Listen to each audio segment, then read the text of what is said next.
Today we are facing some of the greatest challenges of our lives, from our health to political unrest, the environment, financial uncertainty, and the nation's racial divide. Welcome to Bill Myers Inspires.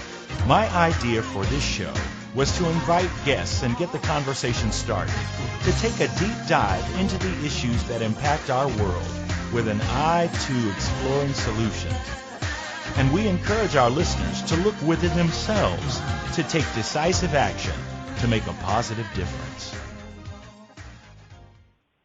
Welcome to Bill Myers Inspires. I'm your host, Bill Myers, and I'm very excited to have with us today the Reverend Dr. John C. Dorhauer. And I'm going to tell you a little bit about Dr. Dorhauer at this time. The Reverend Dr. John C. Dorhauer, author and theologian, currently serves as 9th General Minister and President of the United Church of Christ. John began his ministry serving First Congregational United Church of Christ and Zion United Church of Christ in rural Missouri.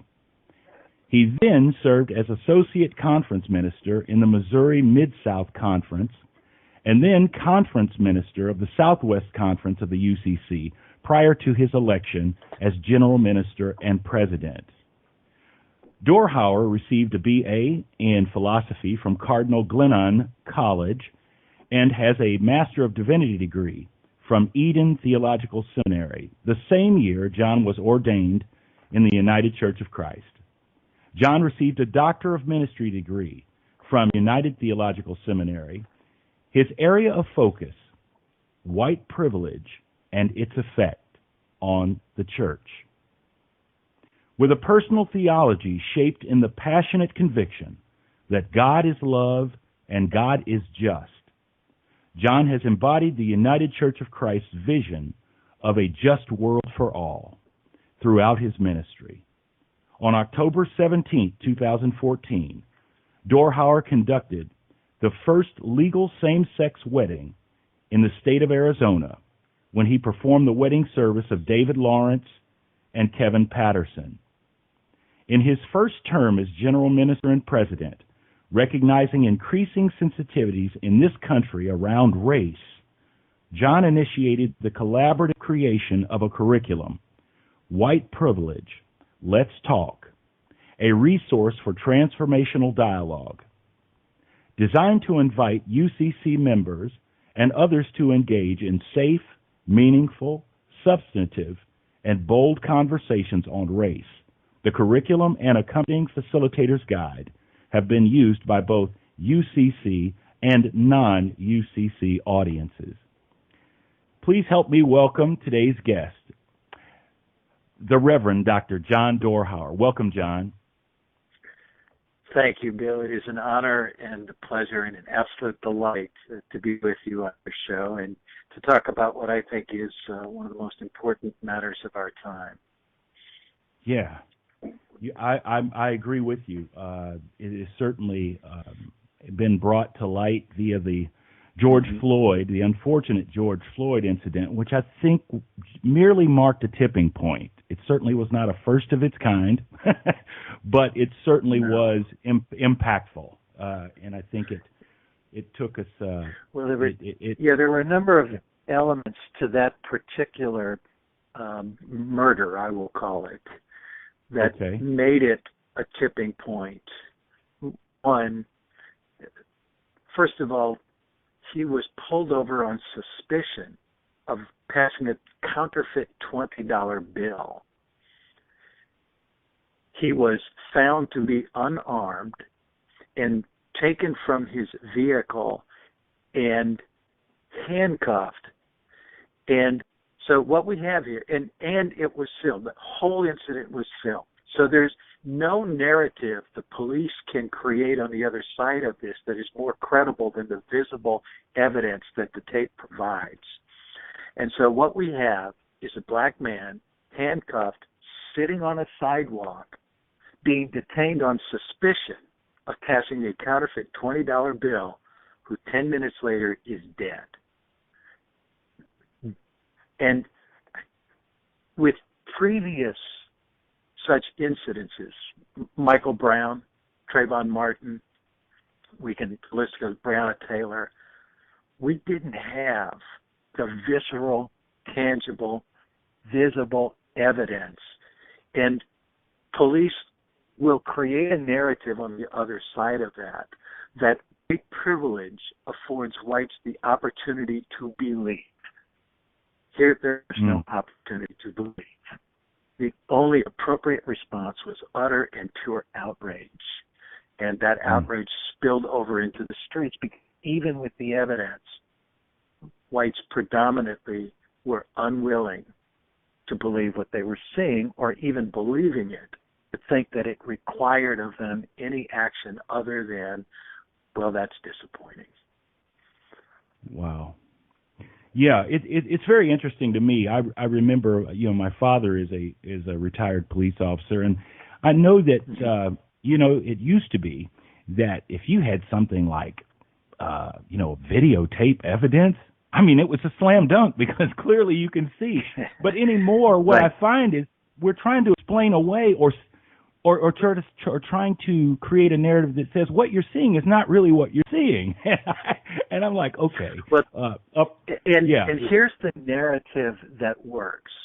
And all you have to do is sell your narrative to the white audience because they still predominate in terms of how effectively they can navigate the judicial system to bend in whatever direction they want it to. So you need to give the white audience a credible narrative to believe. And the most effective tool, even with video evidence, is when a white police officer says, I feared for my life and believed there was a real and present danger. Because once a police officer says that, with a real and present danger that they can articulate and defend, it justifies by their own protocols the use of deadly force in resistance to that danger. And white people will believe a white cop when all they have in front of them is a black body, when that white cop says, I feared for my life. We have perpetuated throughout our history the narrative of the black man as savage beast. And so white audiences believe that narrative. What made George Floyd, again, so compelling is how could that white police officer have feared for his life when when George Floyd was apprehended, detained, and sitting on a sidewalk with no weapon and handcuffed with his arms behind him. That was the one occasion when the video evidence made it impossible for the white audience to argue that, yes, he had a reason to be afraid. Wow. Yeah, I mean, you're correct. You're correct. It really did take away many of the possible wiggle rooms. You know what I mean? It really did. Yes, the spell standard it out very tropes clearly. that get played out. Yeah. Yeah. So I would like to and by the way, I appreciate you stepping into that because this sets the stage where our now is, and That's I right. appreciate that. And so in our previous conversation prior to this interview, you identified three main points, and I really want to take time to visit these because I was intrigued and these are things that you have obviously done some work in. And number one that you had listed was regarding whites and their investment in the civil rights movement. And now I'm assuming that we were talking about civil rights, i.e., what the 60s, that particular civil rights movement, perhaps. Yeah, and I would say, and beyond that, to the extent that whites used the paradigms established in that era of the civil rights movement as the means by which they would engage in any civil rights beyond that. So for whites, the model for what it meant to be an ally were the models of behavior established in the civil rights movement of the 60s and 70s. Okay, fair enough. So now you wanted to address the the white involvement, sort of debunking. And I'm very curious to hear this, so I'm going to let you have it and take us there. So, yeah, sure. I would note a couple of things about white involvement and the paradigm of what white engagement in the civil rights movement looked like in that era, and again, beyond that. First of all, the framework for what engagement, if not the end game for engagement by whites in the civil rights movement, was largely around the notions of integration, inclusivity, and diversity. And as we unpack them, what we discover is at the root of all of those paradigms is the instantiation of white privilege. And this, I'm going to be very specific about what I mean by that. Okay. If we just look at the etymology of the words and what they actually mean and represent, every one of those concepts, integration, inclusivity, and diversity, presume by definition a standard that exists that in the context of race will be whiteness. That's the standard. So when you talk about inclusion, you're talking about, by including something, bringing something into an already existing whole from what is recognized as currently outside of that whole. You don't have to include something that's already in the circle. Okay. And so to talk about inclusion means there is an already established norm that others will be allowed into by active inclusion. And the only agent acting or making decisions about inclusions are those already in the group. And again, in the context of race, that's going to be whites. Okay. The same is true of integration. To integrate something is, again, to bring something outside an established whole and integrate it into what is that established whole. And again, the agent in this case is, again, those whites who are in that already established whole.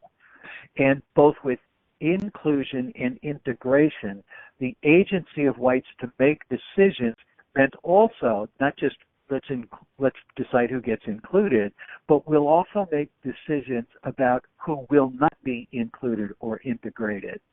And the calculation was always based on those who would be included or integrated could do so only under the circumstances that they wouldn't substantially change what was already an integrated whole or a recognized whole. And this was often manifested in something that I would hear from my father all of the time. And I won't quote him exactly because it's offensive to me and would be to our listeners, but he would teach me over and over and over again as a white father, me being his white son, there's a difference between a black and, he would insert the N-word there. Okay. And then he would go on to point out that as the civil rights movement advanced, if we had to choose between one black leader and another, Martin Luther King would be tolerable, Malcolm X would be intolerable. That's what the act of a white whole, integrating or including those outside the already established norm, looked like in the civil rights movement. Whites would always make decisions about which blacks would be integrated in or included in. And there were parts of the demography and parts of the geography whose tolerance for non-white integration or inclusivity were broader than others, but there was always a limit. And then once integrated into, there was sort of this tacit understanding that you can only be black to a certain extent. And the extent to which you had to stop being black is when it forced whites to either change who they were or what their culture wanted. And there would be this nervous tension if whites began to feel like, well, that's going too far, and all whites needed to stop that in the act of integration and inclusivity was their discomfort around that. And so even blacks that were integrated or included in reached a certain limit at some point. So the models, the paradigms in the civil rights movement of inclusion and integration were always going to be failed efforts. They would move the civil rights to a certain extent, but never to the extent that blacks and whites would be on equal footing or that there would be an equitable distribution of the wealth and power. Whites would integrate wisely in ways that they would still be able to maintain control around the decision-making of how power and wealth would be distributed. And diversity, if we just quickly unpack that, diversity also assumes an established, recognized norm. You are diverse when you are divergent from what you recognize as the norm. And again, the norm would be assumed to be the white culture. And anybody who was not white would give whites then the opportunity to claim that they were now diverse when somebody other than white was in the room. One of the ways you would see this manifest is groups would put together brochures talking about their commitments to diversity. And in those brochures, they would include all of the divergent groups that they were proud to welcome. It might be a college campus that listed, we are proud to have representation of Asian students, of Native American students, of African students, and the list would go on. They would never need to list, and in fact never did list, white students because that was the assumed norm. Whites don't make us diverse. They already are the established norm, and you have to be non-white to be recognized as something that contributes to diversity. One of the other ways this would manifest itself is I would do this exercise when talking about white privilege, and I would hand out index cards and say to the audience, I want you to imagine that in 5 words you have to describe yourself in such a way that somebody could pick you out of a crowd if they didn't know who you were. And then I would ask them to turn those in. In all of the years that I've done this, only one time did a white person list that they were white on that index card. I have never had a person of color not list the color of their skin as an identifying factor. This is a tangible example of how white privilege manifests itself in whites by never affording whites the opportunity to racialize themselves. They don't. And so diversity, inclusion, and integration, while noble and while advancing the cause of civil rights, we're never going to allow civil rights to advance all of the way to full equity because every one of them presumed an unspoken whiteness as the norm. So that's one of the things that I talk about in terms of critiquing the civil rights movement. You know, that's very powerful. John, I'm going to have to just process that for just a second, and I'm going to let this audience sort of do much the same.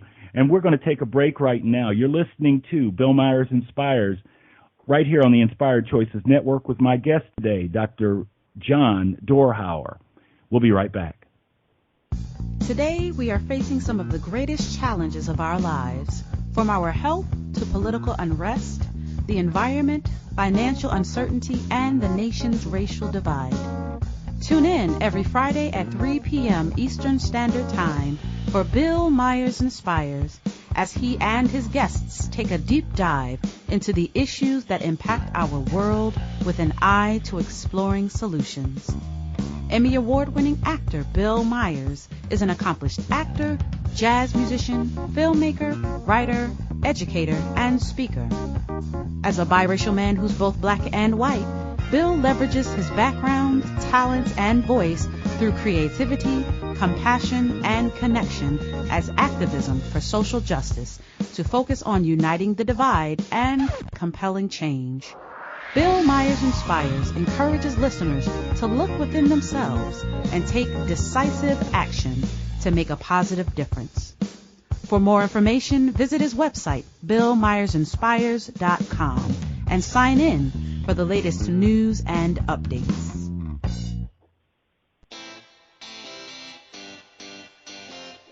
Are you a subject matter expert? Are you here to share your expertise with an audience waiting to hear from you in only the way you can deliver? Are you ready to have your voice amplified across the airwaves? Inspired Choices Network has a global radio platform streaming to millions of people across the world. Professionally produced and supported by an accomplished team every step of the way, you can broadcast from anywhere in the world, knowing your voice matters, and we ensure it is delivered with ease and efficiency. Eager to hear your message, the world awaits. Contact us today to become an Inspired Choices Network radio host. Email becomeahost@inspiredchoicesnetwork.com.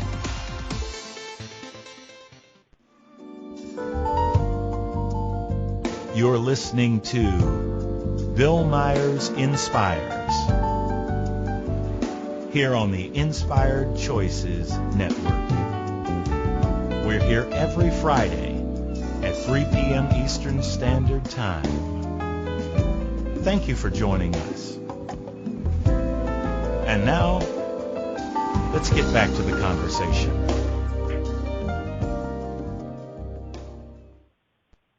We're back. You're listening to Bill Myers Inspires. Today, our special guest is the Reverend Dr. John C. Dorhauer. He is the General Minister and President of the United Church of Christ. And we were just in the midst of a conversation just prior to the break dealing with, we'd sort of walked through civil rights and some of the misconceptions, perhaps, of civil rights. And now we were entering the conversation dealing with white privilege. I think that's where we were where we were headed. Is that correct, John? That's where we're headed, yes. Oh, okay. Here we go.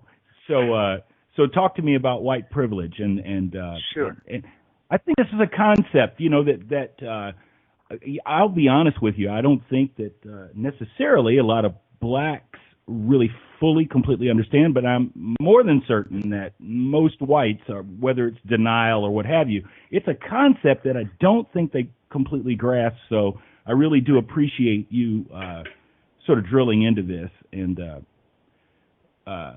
helping us out. Sure. Let me see what I can do here. And it's interesting you say it's a concept many blacks don't understand. There's a young black man that I befriended and mentored a bit. He called last night. He's a PhD candidate. He's about to finish up his studies in leadership development. He's brilliant. And he said, I was having a conversation today with some of my white colleagues about the difference between racism and white privilege. And he said, just talk me through that. This is going to be a bit of a generalization, but for the sake of the time that we have, it'll work. Mm-hmm. Racism. And I used to say you can't be white in America and not be racist. I've backed away from that a little bit because I think there are many whites who are becoming seriously committed to anti-racist behavior. And so I wouldn't characterize them as racist. That doesn't mean they're immune from still practicing racist behavior because it is so indoctrinated into us. It's in the air we breathe that even those who are anti-racist are only on a journey towards that. But I'm as strong about that.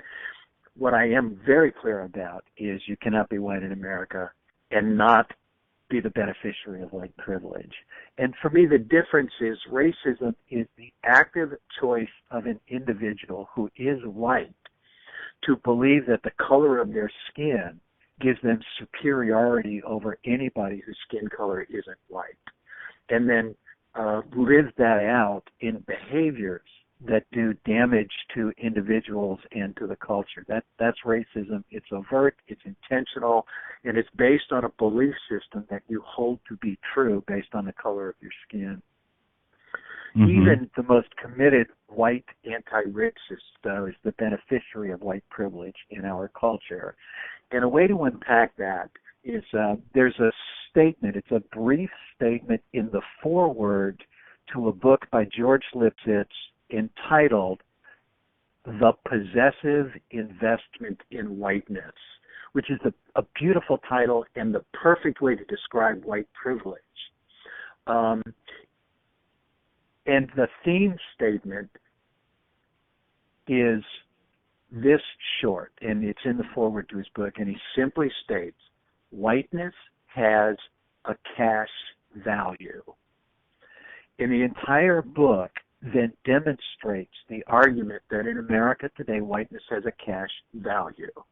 And he does that by talking about the earning potential over a lifetime of the average black man and the average white man. With the same upbringing and the same education and the same career advancement opportunities. The wealth gap today between white and black is as wide as it's ever been. The latest stats I saw show the average white wealth accumulation to be at somewhere in the 170,000 range.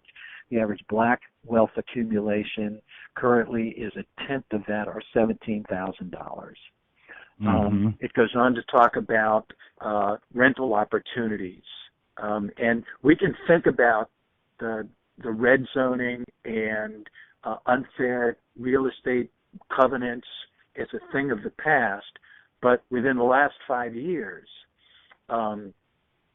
Fifth Third Bank and Wells Fargo banks were both hit with massive fines for violations based on racial discrimination in lending practices for mortgages. And it was disclosed that those banks were giving prime mortgages to white families and denying them to black and Latino families when all other factors were equal but their race. And rarely does our federal government slap anybody with a fine based on housing violations, but it happened within the last 5 years. And so it goes on, and the book talks about that. That's what I mean by white privilege. Your white skin has a cash value. It gets you into interviews. It gives you job opportunities. It gets you into certain neighborhoods. It gives you access to certain educational opportunities. It's not true about whites that they're threatened with 1/3 of their male population being incarcerated on a felony charge before their 30th birthday. That is true of black men in America today. We incarcerate black men at a higher rate than South Africa did during the height of apartheid. And a criminal conviction, a felony conviction, compromises your earning potential over a lifetime. Another way I talk about this that is very tangible, Michael Brown took a step off of a broken sidewalk into a low-traveled side street in his neighborhood in Ferguson, Missouri. At the same time, Darren Wilson, a white cop, was driving by in the opposite direction.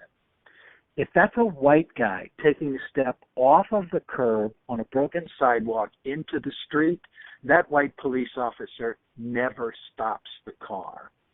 Darren Wilson can argue that Michael Brown violated the letter of the law, but under no circumstance would Darren Wilson pull that police car over to interrogate that suspect if he were white. I do that every day in the city of Cleveland. I walk out my front door across the street to an arcade where I buy a slice of pizza, and to walk all the way down to the crosswalk and back would be a major inconvenience. And I do that in front of police officers all the time. I have no fear that when I walk off of that curb into the street, that white police officer is going to pull me over. And even if I did, it would never occur to me, because it would never be the case, that I would wind up dead in the exchange. But that's exactly what happened to Michael Brown. Darren Wilson can talk about the fear that he thought. He can talk about how much danger he felt. He can talk about whether or not Michael Brown was pounding on his window, whether or not he thought Michael Brown had a gun. He can talk about all of that. The truth is, he shot him in the back more than 30 feet away. And this would have never happened to a white man with Darren Wilson. Never. And so white privilege literally means every day I walk down a different street. I breathe different air. No police officer is going to place his knee on my neck as I'm shouting, "I can't breathe," and he's going to hold that knee on my neck until I'm dead under suspicion of passing a counterfeit $20 bill. That's never going to happen to me. So it means I breathe different air. I walk down different streets. I live a life free of the oppression that no black person is without. I don't care where they are in their life journey or where they are located geographically in the U.S.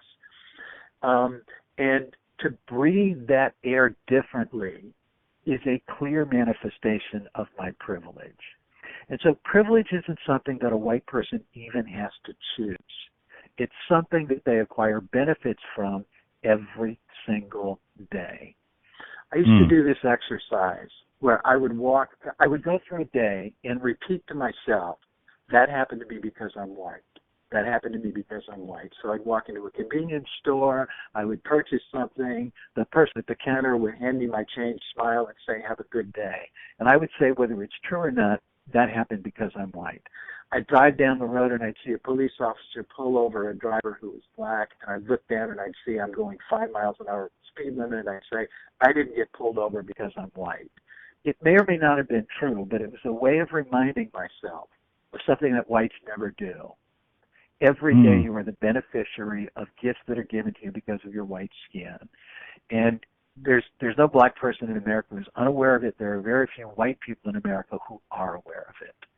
And the more whites, if whites truly want to become allies in the movement towards equity, they have got to gain much deeper insight into the manifestations of their privilege and the clear impact it has on the lives of non-white peoples in America.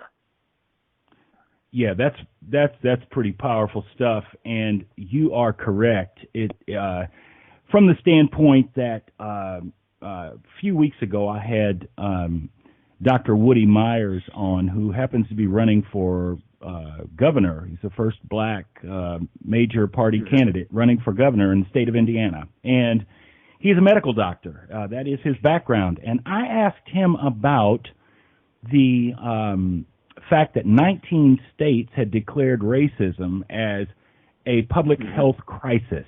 And as I was asking him about that, just the burden of being black, just the weight of walking around through the scenario that you just gave a second ago about, I'm at the convenience store, have a nice day.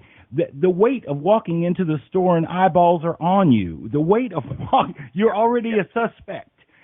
Just the weight of that kind of day in, day out, which becomes normal experience for a black person. Just like, the American way is white. That's our normal. So everything else is abnormal. So what becomes normal to a black experience is something that's killing people. I mean, not just the police brutality, but the physical weight on the biology of just being beaten and oppressed and always suspected to be something is powerful. And and it should be no surprise under these circumstances that blacks have higher rates of hypertension, higher rates of high blood pressure, higher rates of stress-related illnesses and strokes and diabetes and all of these things. That is a clear manifestation of what I said, of breathing different air and walking down different streets. Mm-hmm. Yeah, that's a powerful way of putting that. And I'm still sort of stymied and about that whole thing about 19 states declaring national public health crisis around it. But there are many other cities and counties across the nation who have done it. In Indiana, the city of Indianapolis has declared it as a national public health crisis, but the state of Indiana has not. So just to point out and distinguish, who does and who doesn't, So I think that's very powerful. And as we, again, I'm sort of giving a moment of breath to process what you just said, and I think it's very powerful analysis and information. And the way it sort of boiled down is just in sort of layman's terms is more that, when we talk about normal, well, that means white. What's a normal American? A white guy or something, it's just white. I mean, it's like, what's wrong with this picture? Well, there's some color in that picture. Otherwise, it's white. There's nothing wrong. It's just another sunny day, One of the things people have found, although I will say, more and more people are beginning to learn about and understand white privilege. When I started the research on this in 2004, there were no academic books on it. There were a few sociologists and psychologists who were using the term white privilege, but you really had to dig deep now it's become a part of our vocabulary, and we are beginning to gain awareness of it. And anybody who's white who says they don't believe there's such thing as white privilege, Chris Rock does this routine where on stage he starts talking about this, and he says, I am about as rich as a person wants to get. And I'll walk up to the poorest white man in America and ask them if they want to trade places with me, but they have to become black, and there's not a poor white man in America anywhere who would say yes to that.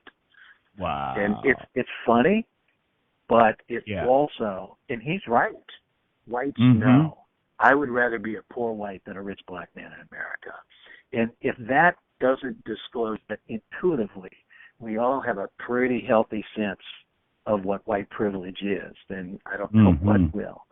Yeah. Right, exactly. Yeah, that's pretty powerful. Pretty powerful, example, that's for sure. Man, it's so incredible. So now I want to venture into, I think we might be getting close to a break again, but I want to take a look at this third piece of the discussion today, which was reparations. Yep. And I thought that was, as you had even said it when we discussed earlier, when you said, well, nobody wants to really go there. And you are correct. That one is like, okay, everything but that. You know what I mean?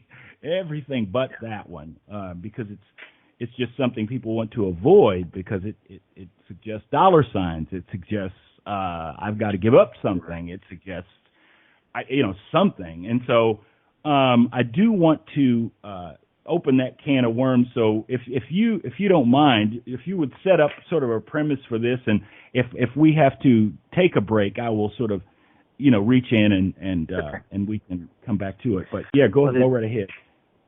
As we set it up, there are two things that I'll say about reparations, and then we can talk in more detail after the break. The first is that the reason it is the hardest thing for whites to talk about is because they all know that in the end, reparations is about the redistribution of wealth. And the invention, the cultural invention of race, because it's not a biological fact. It isn't. It is a cultural invention. It was invented as a means of wealthy white men getting poor white men to be the agents of maintaining their power and wealth, not the poor people's power and wealth, but poor white people becoming agents of defending the rich white men. And a key part of the narrative and mythology that had to develop in order to win their defense was this notion that you're white, you're superior.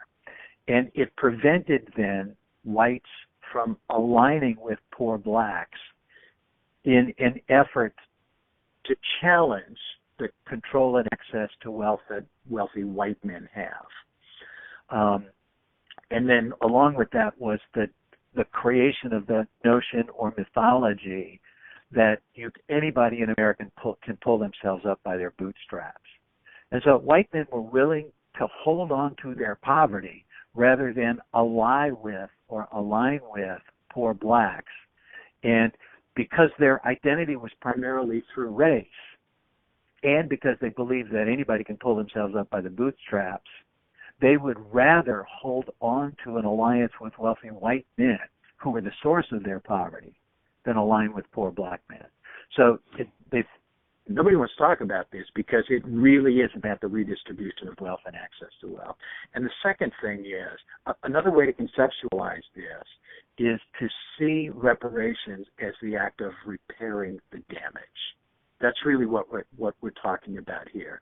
And when you do that, you realize that there's not just an economic. You can't talk about reparations without including the economic factor. But just redistributing wealth doesn't repair the damage, the psychological damage, the soul damage, the spiritual damage that now 4 centuries of oppression has inflicted. And so those are two concepts that when I talk about reparations that I center my discussion around. Yeah. Well, that's powerful stuff. We are going to take a break and come back and dive in a little deeper into that because that's there's a lot there to dig into. So We will be right back. You are listening to Bill Myers Inspires. My guest today is Reverend Dr. John Dorhauer, who is the General Minister and President of the United Church of Christ. We'll be right back in just a moment. Today, we are facing some of the greatest challenges of our lives, from our health to political unrest, the environment, financial uncertainty, and the nation's racial divide. Tune in every Friday at 3 p.m. Eastern Standard Time for Bill Myers Inspires, as he and his guests take a deep dive into the issues that impact our world with an eye to exploring solutions. Emmy Award-winning actor Bill Myers is an accomplished actor, jazz musician, filmmaker, writer, educator, and speaker. As a biracial man who's both black and white, Bill leverages his background, talent, and voice through creativity, compassion, and connection as activism for social justice to focus on uniting the divide and compelling change. Bill Myers Inspires encourages listeners to look within themselves and take decisive action to make a positive difference. For more information, visit his website, BillMyersInspires.com, and sign in for the latest news and updates.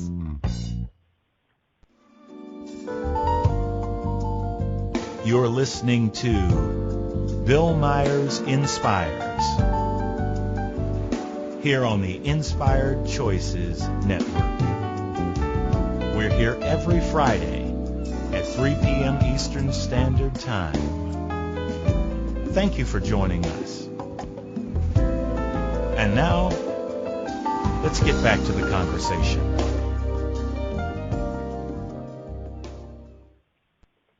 We're back. You're listening to Bill Myers Inspires. I'm your host, Bill Myers, and my guest today is the Reverend Dr. John C. Dorhauer, General Minister and President of the United Church of Christ. It is an honor to have you here today, John, as we continue to have this difficult conversation. We were just talking about reparations, and I would like to continue that point. You had mentioned that there were two different sort of points when you reference reparations that you are referring to. So let's start there and get back into it. So let's start with the economic side of this. It really is about the redistribution of wealth. And you can't talk about the redistribution of wealth without then talking about also realigning access to wealth. Both of those are key ingredients to reparations. And the old trope amongst whites is, hey, I didn't own any slaves, or slavery was 300 years ago. Why should I have to pay the price for that now? And that is such a narrow, short-sighted understanding of the evolutionary development of capitalist economy in the U.S. Because every step of the way, where even legal barriers to wealth were dismantled or were created, that gave the black population a different kind of access to wealth within Bill, am I still on the line with you? Yes. Okay. Yes. My phone beeped, and I wanted to make sure. The whites, within a matter of years, found a way around that, whether it was in the Reconstruction era after the Civil War was fought, or whether it was in the lynching era in the early part of the 20th century, Jim Crow laws in the middle part of the century, and what we now know to be, through Michelle Alexander's landmark work, mass incarceration. All of those, the lynching, the Reconstruction, the mass incarceration, Jim Crow, were ways beyond even changed laws to deprive blacks of access to an accumulation of wealth. And all of the statistical data today suggests that worked and is still working.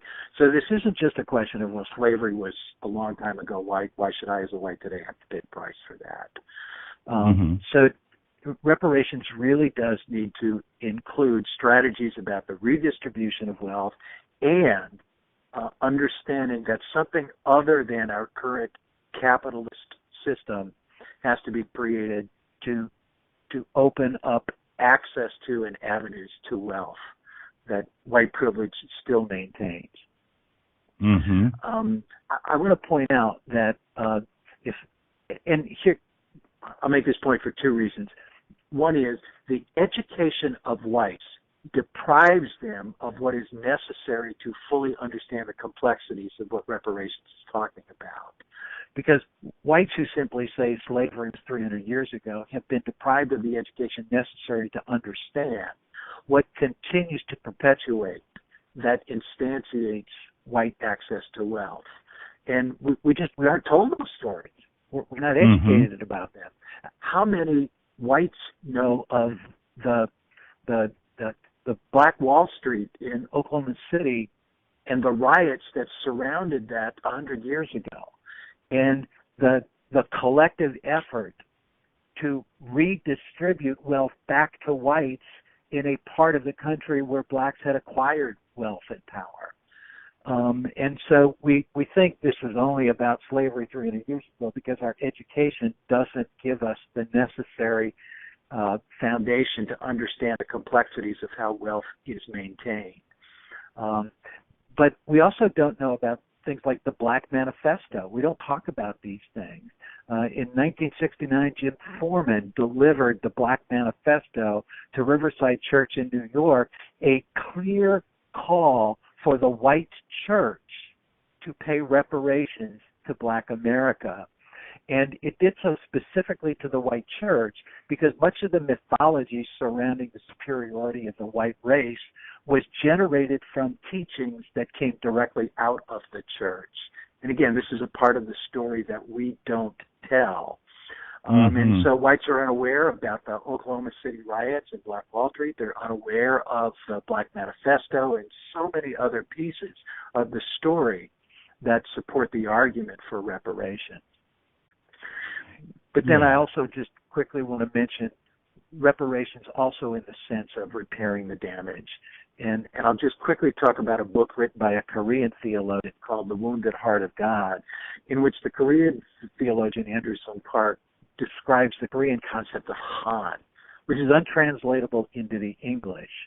But Han is the emotional, spiritual deprivation that one lives with when one is forced to live under oppression, where one cannot give their life in service and labor to produce the wealth that sustains them over a lifetime. Their labor is claimed by another who then usurps that wealth and keeps it for themselves, nor do they have any freedom about choosing what to do with leisure. There is no leisure for those who live under the oppression of another. And that deprivation of the capacity for your labor to move you forward through life or to choose times of leisure away from your labor produces over a lifetime what the Koreans call Han. And it becomes the duty of the survivors of those who die with Han, the ancestors who die with that on their soul. It becomes the duty of the survivors to find a way to heal the ancestors of the Han they died with. Shame is a word that approximates that in the English, but it doesn't fully capture that. And what is it like for an entire race of people in the U.S. and their ancestors over 400 years to have died with that Han? And what is the responsibility of this generation of blacks and whites to heal the damage of those souls who have died with Han, and to remove the threat of those who live today from dying with that themselves? And this is a spiritual and a psychic and an emotional healing that dollars can't purchase. And this should never be seen as an either or, but a both and. And true reparations, true healing, true repairing the damage will not take place without either. And whites will sometimes interest themselves in understanding more about this spiritual healing and maybe being, if oftentimes the savior to blacks who can bring healing to them, whites are rarely interested in strategies that redistribute wealth. Yeah, anything but the money, right? Anything but the money. Anything but the money. That is very powerful. The Han is yeah. How is that? Is that HANH? How is that spelled? I was curious. HAN. Because I thought about Thich Nhat Hanh, and I thought, because names in certain cultures, you know what I mean? They symbolize. Right. They actually have meaning. It's different than just Bob or whatever. So I was kind of curious. I mean, I know he's Vietnamese, I believe, or was Thich Nhat Hanh Vietnamese, or I believe it was Vietnamese. I don't think it was Cambodian, but I think that that is where he hails from. But that's very fascinating. But you were alluding to this idea that the soul, the healing of the soul, the healing of the spirit, being a part of this, which brings me back to probably what originally led me to you, and it was a post that was on Facebook from the Archbishop of Canterbury, and during this whole Black Lives Matter thing, and he had made the statement that perhaps the church should reconsider its notion of the white Jesus, and that I reposted, and boy, it set off a firestorm. I didn't need to add water or do anything. People just responded. I don't know what God you're talking about, but my Jesus is this. I thought, here we go, but that really got me to thinking with regards to the role, that the church has played in the perpetuation of these concepts. And we've got only a little bit of time, but I do want to at least give you, a minute or so to try to squeeze a statement in there, because, again, I'm not making an indictment of the church, but I am saying, okay, if we're going to take responsibility, then make sure that it's being doled out, appropriately. So I will make a bit of an indictment of the church, and there are two sources I want to quote. One is the man I call my spiritual father, a white man who is himself dedicated to the work of race equity, and himself a minister in the Christian faith, who preaches what he calls a sweet potato pie sermon. And he grew up in Eufaula, Alabama, and he talks about a hankering. And if you're in the South, you know what a hankering is. And he got a hankering for a sweet potato pie, and there was one on the counter in his kitchen, so he stopped his car in the middle of traffic on a busy road in Kansas City, obeyed the hankering, went back to his kitchen, cut the slice of pie, and took a bite, and it was rotten. He was just spat it out because it rotted and it tasted awful. And so as he preaches his sermon, he says, what do I need to add to that pie to make me want to take the next bite? And, of course, the answer is nothing. It's right. You throw it away and you bake a new pie. And he says that's the metaphor for the white church. The white church is so thoroughly inculcated with the notions of white power, white supremacy, and white privilege that whites want to reform the church, right? Let's add something to what is an already rotten pie until it gets palatable enough that we can tolerate it. And Sam says, no, it's about birthing a church from the start that has no vestiges of white power, white privilege, or white supremacy. And I often preach what I call the lion and the lamb sermon, about this vision of the lion lying with the lamb. And I ask, under what circumstances is the lamb on any night lying peacefully with the lion? Under what circumstances? If the lion keeps its claws, if it keeps its teeth, if it keeps its musculature, if it keeps its size, if it keeps its memory of the power that it held over the lamb is only lying in that den peacefully to the extent that the lion is willing to do it with him, and the lamb knows that anytime the lion changes his mind, the peace is over. John, this has been a fantastic conversation. We are right up on the clock here. Thank you for spending your afternoon right here with us. Thank you so much. Bill Myers Inspires. Remember, we're here every Friday at 3 p.m. Eastern Standard Time on the Inspired Choices Network. Remember to take time this week to take a breath and look within yourself and figure out how you can make a positive difference in this world. Spread the